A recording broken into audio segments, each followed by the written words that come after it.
So you've been doing comedy for 3 or 4 years. Great Reincarnation segue. straight into comedy. Great. I'm Yes. one of Australia's best. Rove, watch out. You've been doing comedy for what's like? Have you ever had to deal with fuckwits in the audience? Like real hectic fuckwits, hecklers.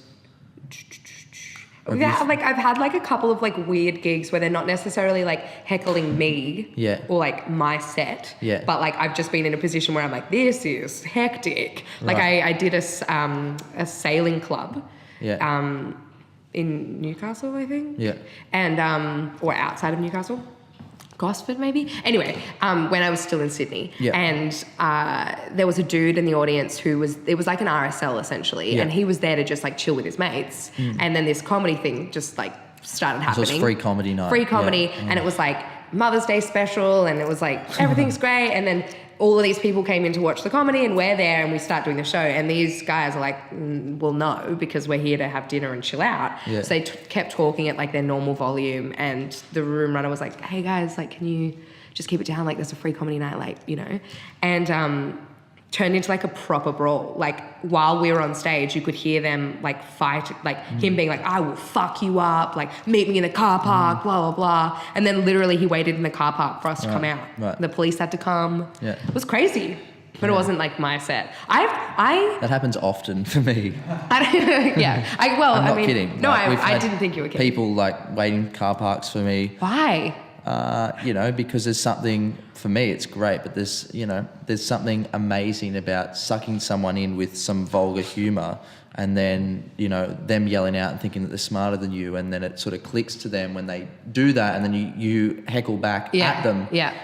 And there's sort of like this flip where, maybe they're in front of their girlfriend or something like that where... And then they feel like an idiot, and then they're not the cool masculinity is sucked from them in a second. And it's like, it's everything I've ever wanted to say to like people that have put me down. It's just that I channel that energy straight into that. And I want to say, because my mother always said to me, so interesting. Words will hurt someone more than any sort of physical violence. My dad used to be quite physical, and it's a lot of, there's domestic violence in my family and that. I thought, right, I'm going to, if someone fucks me off enough on stage, I'll say something smart enough, like not like, you're a shit cunt, like, I can say that. Maybe I'll say that at the start as like a bit of cool banter. Down. But, we had a guy in Perth just recently on my last tour. I was drinking a beer on stage, and I was just drinking what the venue put there. And he said something like, what are you drinking cider for, you fag? Like that. And it wasn't cider, it was pale ale. So firstly, I said, I just flicked, because it was the second last show of the tour. I said, turn the fucking house lights on now. Turn them on. Tim wasn't sure, the tour manager Tim wasn't sure. I'm like, turn the house lights on now. The house lights all go up. I'm like, stand up, you. And he stood up and he was just just kept yelling out, fag, and you're drinking cider, drink a real beer. And it's a great opportunity, I feel, to explore someone in their most vulnerable state. And it almost becomes like psychology to me, where you can go, right, I want you to leave, and I want you to wake up tomorrow and the next day after that and the next day after that. And the eye contact is really scaring me. I'm like, is he doing it to me right now? Yeah. I want people to question life when they fuck around like that, really. But geez, you should come to a gig with me. I reckon you fuck them up. I think you're strong enough to be able to do that. That's why I was interested in, has that ever happened to you? I don't think... The reason that I don't have any stories like that, I think, is because I shut it down before it even happens, kind of. I think the energy in my space when I have a show, and I'm talking about like my own solo shows, not necessarily gigs, just spots. Yeah. But I think the energy in my show is...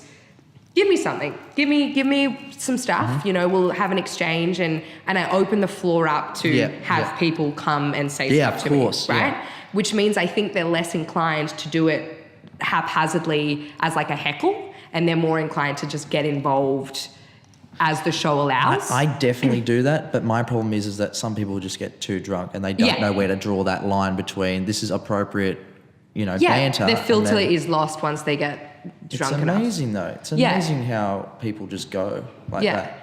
But so I think the reason that I don't have any like standout moments is because I kind of just, I'm like, you're done. and it's done. Oh, wow. Just putting people out. Well, I mean, that's not how I do it, but you know, like it's very quick and that's it.